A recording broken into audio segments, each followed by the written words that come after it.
If your second monitor feels out of place, or your mouse moves in the wrong direction, this quick tutorial will show you how to rearrange your second display on Windows. First, right-click anywhere on your desktop. From the menu, click Display Settings. At the top of the screen, you'll see two boxes labeled 1 and 2. These represent your monitors.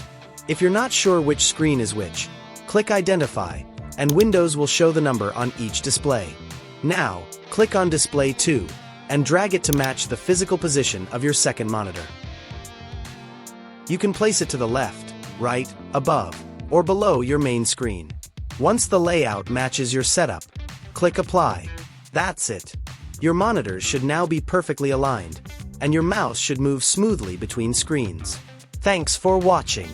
Like the video if it helped, subscribe for more Windows tips, and I'll see you in the next one.